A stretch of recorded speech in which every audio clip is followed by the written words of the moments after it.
Alright, it is 15 things you missed in the 5.7 trailer and Nod-Krai teaser from Genshin Impact. Cat with blue hat, hit us with it, baby. Let's go.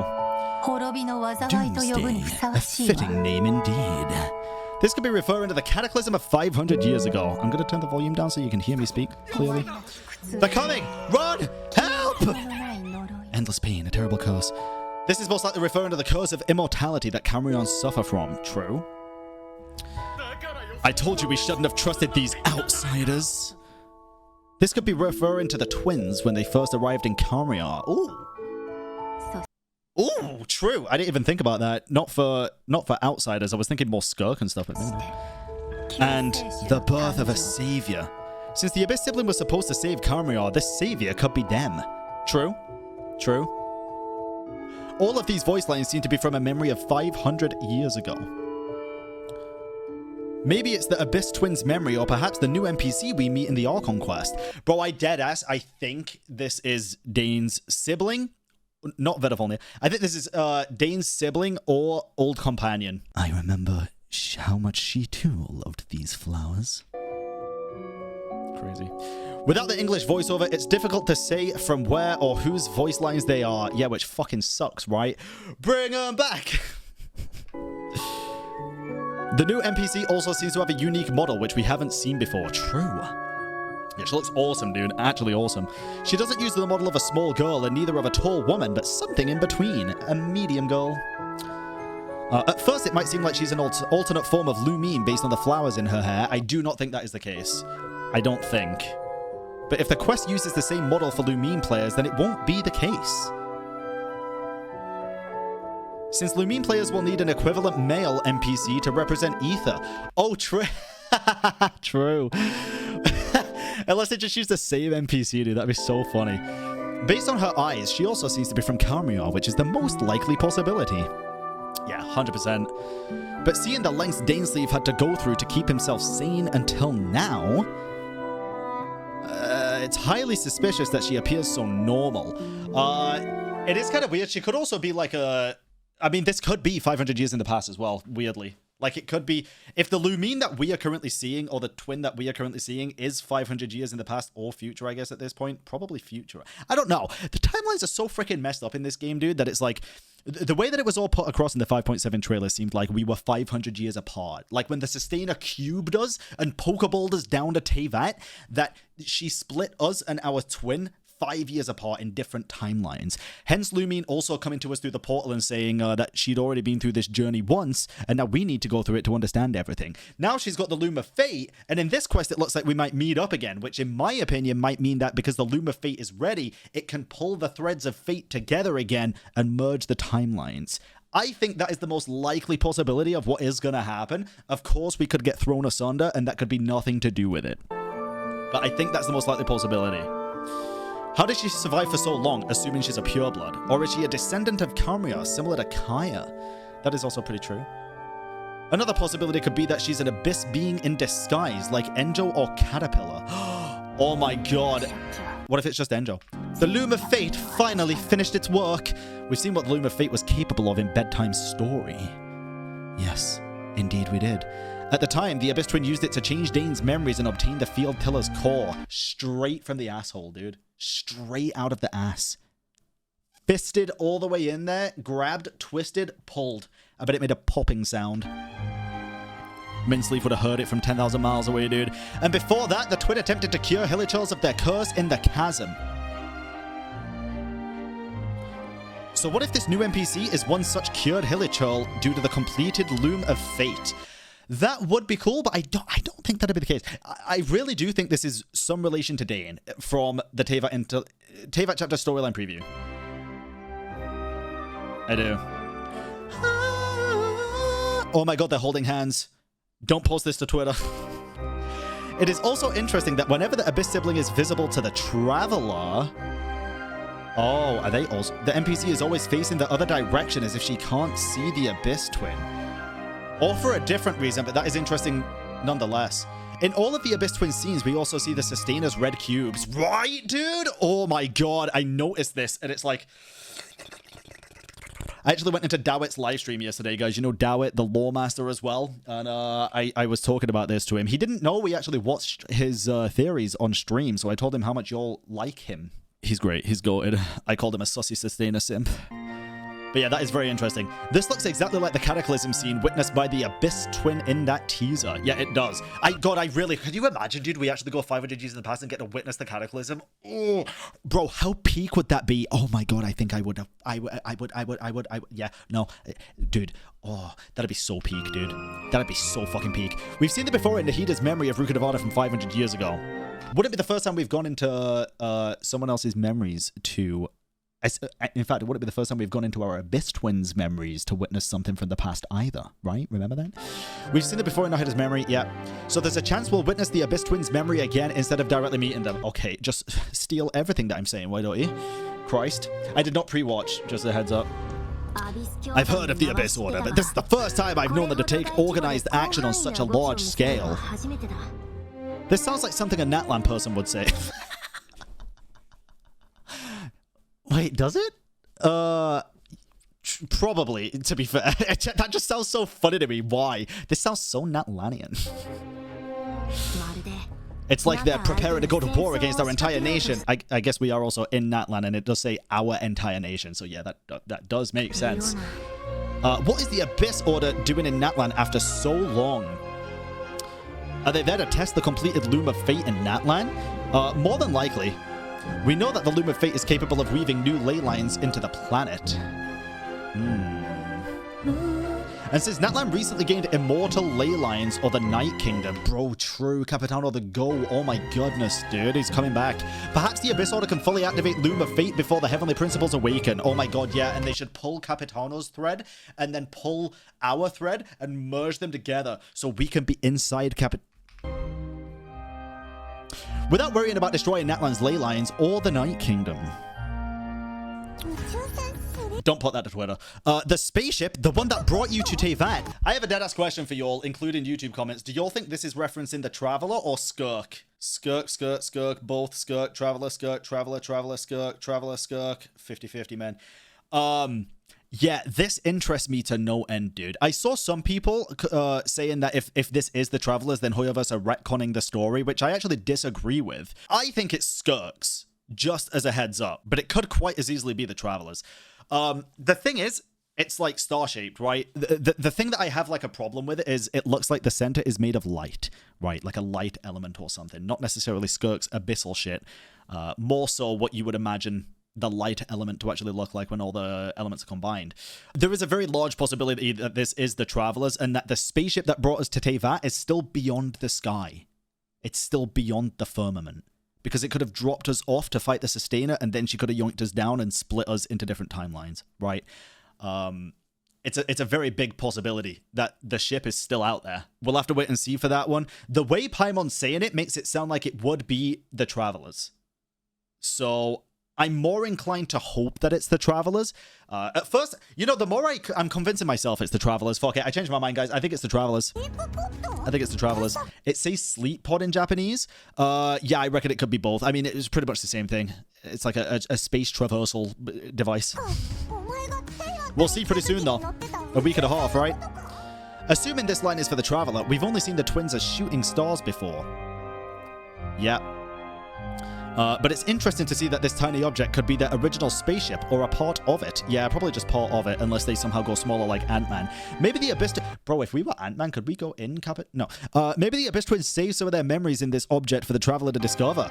Bro, that'd be kind of crazy. Oh my god. Imagine you press a button and it becomes huge like an actual ship, and then we just leave Teyvat through the hole that Mawika made. Even though it repaired itself, we could just ask her to punch another one in the sky and just go.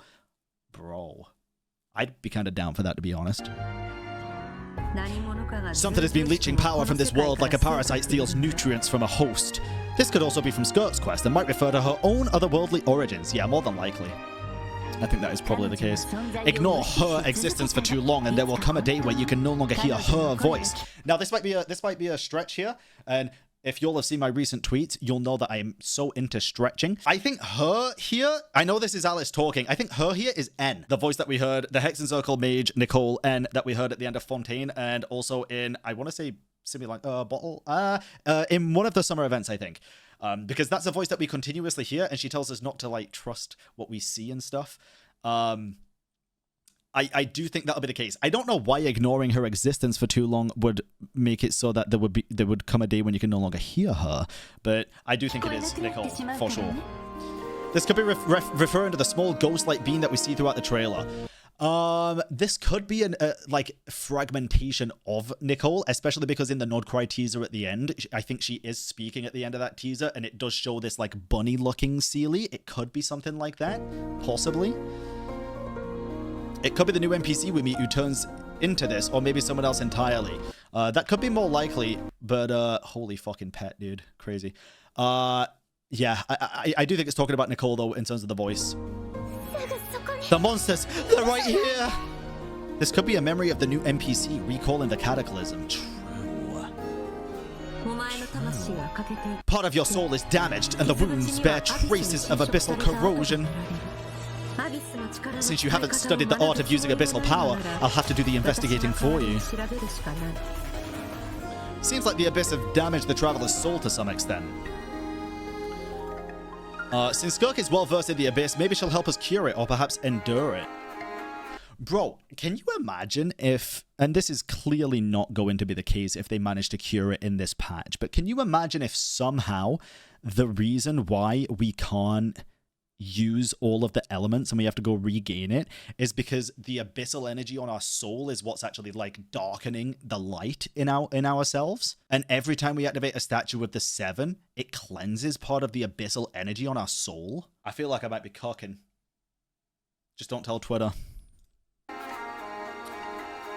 That is deadass. I think that's a pretty interesting theory. We also see this duel scene with Skirk in the quest, so this part will be interesting. Yeah, this will be fun. This is probably just when you meet, or maybe you officiate a fight and Paimon's like 3, 2, 1, go. She kind of does look like a referee here.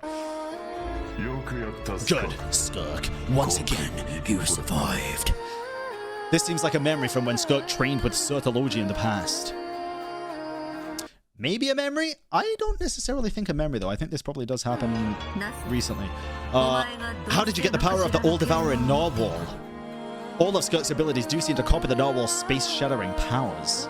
Oh yeah, maybe it is in the past, actually. True, that would make sense. So it seems like someone in her past also questioned her about this. Oh, I thought that was Skirk's voice asking frickin' Certology. Now I'm confused. What the hell? Did she absorb one such narwhal, or is she a narwhal herself who's taken human form? I know you always want to change fate, but this time I won't let you succeed. Bro, I am so fucking excited to see exactly what this voice line means. I really do think it's going to be the Loom of Fate and Lumine coming back to the present timeline. I think that'd be so sick, dude. Or bringing us to the... Oh my god. Dude, I don't know. This is one of the most exciting, most anticipated patches I've ever had in Genshin. I said this about the last patch as well, guys, and a lot of people... Listen, a lot of people will think that I'm kind of...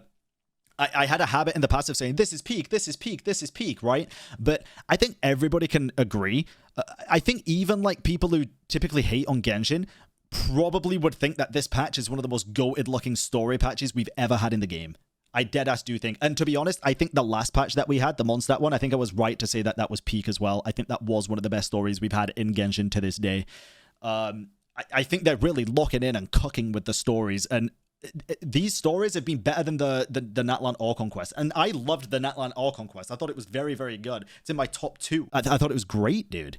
So the fact that this is that good to me is amazing. I wonder if the Abyss Twin is referring to the travelers' past adventures with them, or the ones in Teyvat. If it is the first, that would mean the twins are very different from one another. I think they probably are. I cannot miss the chance to reunite with you 500 years in the past, no matter what. The most interesting voice line of the entire trailer, by the way. This is the crazy thing. I deadass think she's going to use the Loom of Fate to come back to the present timeline. I think she's 500 years in the future. She's already been through our journey. It's been 500 years. We got separated due to the Sustainer of Heavenly Principles, who's probably the shade of space and time, or the goddess of space and time. And I think she's found a way to bring herself back to the current timeline. This sounds like the Abyss sibling wants to travel back in time to reunite with the Traveler.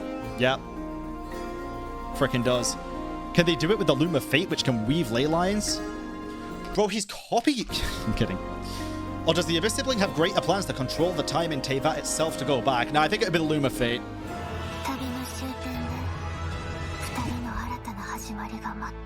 We will begin anew at the end of your journey. I've said from the get-go that Genshin is likely going to be a cyclical game because Lumina's already been through this whole story once, and now we're going through the exact same one. Samsara's make it a cyclical situation to begin with, but I do feel like we started this journey in Mondstadt, and we are gonna end this journey also in frickin' Mondstadt.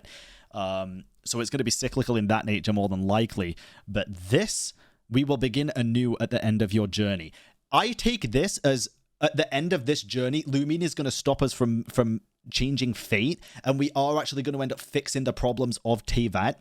I do think Teyvat is an arc protecting the people that remain on Teyvat, and I think what's going to happen is by the end of it, we are going to use the arc to then travel further into the other planets and other regions and shit like that. And I think that's what Lumina might mean here. We'll begin anew, as in start a new journey at the end of this one. Probably. Seems like the Abyss sibling knows they are trapped in this world. Pretty much, yeah. So perhaps they're aware that they're part of Teyvat's Irminsul now and no longer a descender. Yeah, that is kind of crazy. And that they wish to go on a journey with us once more when this is all over. Pretty much what I said, so pretty cool, yeah. The description of this Archon quest also talks of how time and space is meaningless. Exactly. Exactly. Bro, look at that line. Until your destiny and mine collide and twine all those threads together. I dead-ass believe she's going to use this Loom of Fate to reweave the threads and bring herself back to our timeline, dude. Dude, it's going to be such a peak quest, I'm telling you right now. This is one quest I wouldn't mind being like 8 hours long, if it was paced well. Could the Abyss sibling be aiming to obtain the powers of time and space as well? Probably only through other means, not inherently be able to control time and space, but I do think the Loom of Fate is designed for that, to be honest. All these theory videos, etc., have any of them ever ended up being right? Quite a lot of them, actually, yeah. Especially from Cat with Blue Hat. The name of this quest also seems to suggest they are doing this all for the Traveler's sake. As in creating a space and time for you, the Traveler. Maybe, yeah, maybe. I didn't really see it like that. I could actually see it as Dane, like this is said from Dane's POV. It sounds like something Dane would say for that girl, whether it's his like sibling or past traveling companion or something. If it does end up being her, I could imagine it being Dane creating a space and time for her. But maybe not. I don't know. This could mean anything to me, to be honest. Perhaps this scene represents when the Abyss Twin activated something for us. Yeah, the Loom of Fate. Such that we remain a descender while they endure the punishment and become part of Teyvat. Was that? Guys, am I fucking crazy, or is this a fucking Irminsul tree? I know the cubes. We saw the cubes before. Is this fucking Irminsul? Is this like an Irminsul? Is this a tree? I didn't even notice this before. There are sustainer cubes down where the Irminsul tree is, by the way. Just a heads up. We saw this years ago. This could just be back in that place, but then what the fuck is this? Like a building. Interesting. Interesting.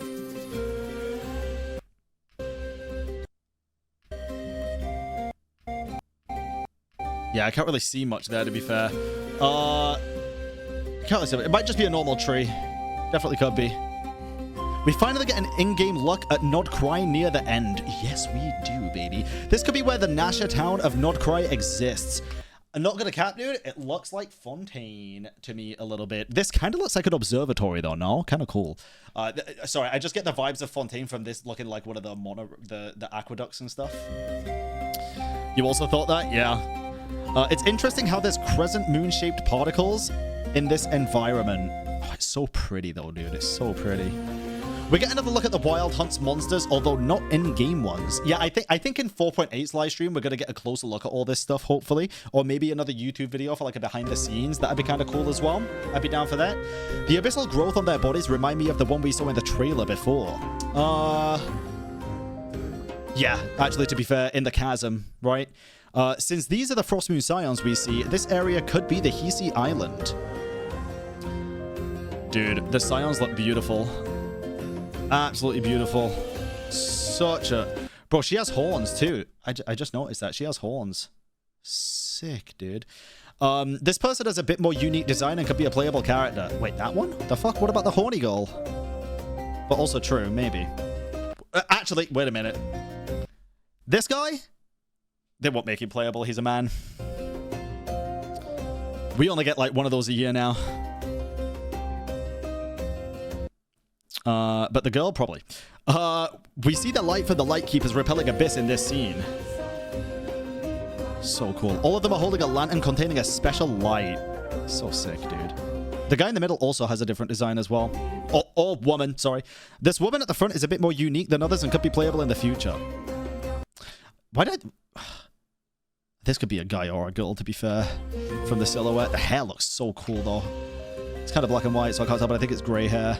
Now that we see this in color, perhaps this is in color?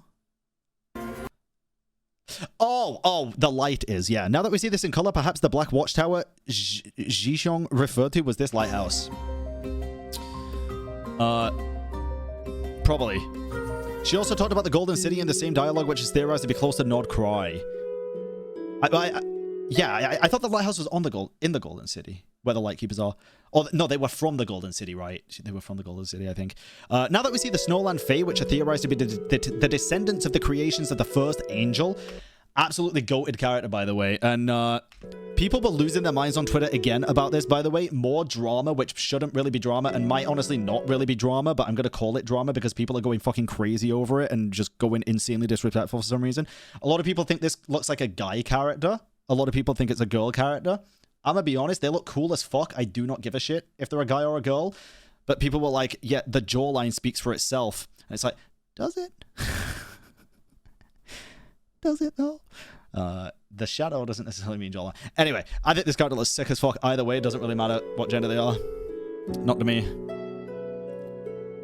Which would include Chaska, Klee, Alice, Layla, and Pulchinella. True. It's also possible that this person with green hair is a playable character from this faction. What if it's Alice? I'm kidding.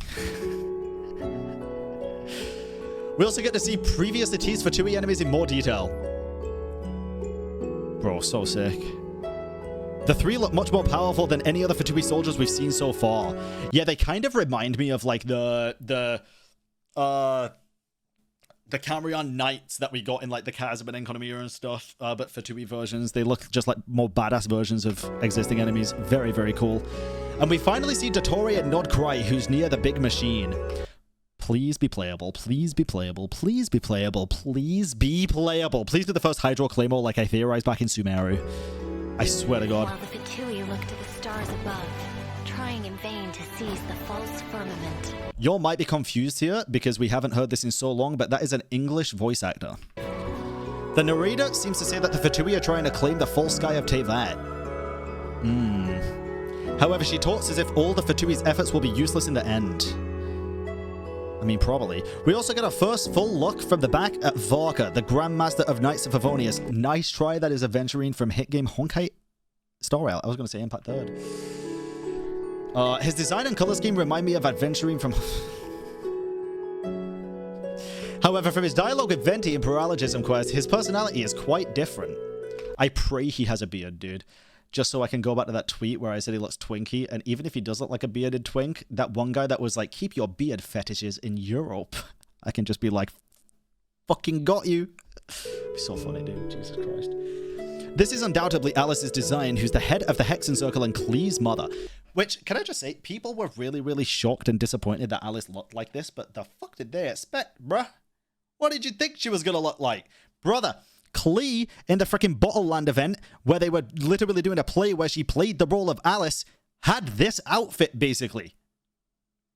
She was playing the role of Alice. The outfit is almost identical. It's got this little, like, white part. It's got the bow. It's got the frills. It's got the waistband. It's got the hat with the ribbon, but Klee's vision's on it. Like, come on, man.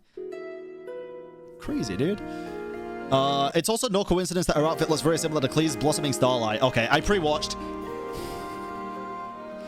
In fact, Blossoming Starlight was actually created by Alice based on her own self for her daughter. Christ. It was an early teaser for how Alice's outfit looks in the game, but people are still surprised. People are still surprised. And now we can see that it is indeed the case. She's that red velvet mage from the outfit's description. So sick, dude. I think she looks absolutely awesome, by the way. Pour me another cup of tea, if you'd be This so is N. kind. This is Nicole. The story is about to begin. The narrator for the first Nod-Krai teaser is very likely the Mage of N of Hexen Circle or Nicole. And this was the bunny-looking Seelie that I mentioned. To be fair, this might be her. Isn't she theorized to be an angel, and we know that Seelies are angels now? Isn't she theorized to be an angel that speaks in the minds of people? Yeah, this is probably just Nicole. It's theorized that she's an angel. I promise you I have not watched this video already, dude. Jesus Christ. It's theorized that she's an angel like the Lord of the Night of Natlan. To be fair, the Lord of the Night was a rock or a stone. This Seelie is at the end. The Seelie at the end is most likely not Nicole's as it flies away at the end. I reckon it still could be.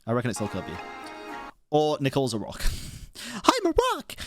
These could be Nod-Krai Seelies since they are more detailed than regular Seelies. I kind of hope Nod-Krai doesn't have Seelies specifically, like the angels. I kind of hope it's something to do with the other factions, and I don't think angels or Seelies were part of the factions, right?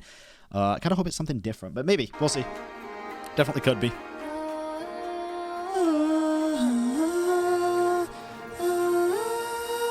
Which could be due to the proximity for the Golden City. The water in this scene likely confirms that Nod-Krai is probably like Inazuma with many islands. You can also see some Fatui ships in these waters. That's probably how Dottore got here, dude. Oh my god, he went all the way from frickin' Sumeru here? No wonder it took him 2 years. 3. Christ. This looks like a very advanced city built by the Fatui near Nod-Krai. I ain't got a cat, dude. This shit looks like a moon. Like, this looks like a fucking Death Star, dude. Like, this looks like at any second these mechanisms are gonna close and it's just gonna form a ball. Dead ass. They're gonna throw a moon into the sky. Or perhaps it's one giant tool or weapon to use against something in their goals. True, dude. I think it will be. Feels like it could be launched into the sky to replace the... I should just do lore videos. Or perhaps the entire city can just lift itself up and move elsewhere. I should just make the lore videos, dude. Hey, Cat with Blue Hat, thank you for putting all of my thoughts into words. There were some things in this that I definitely missed, but there was a lot of stuff that clearly I did not miss and that I was very aware of. Thank God. Tonight, we steal the moon!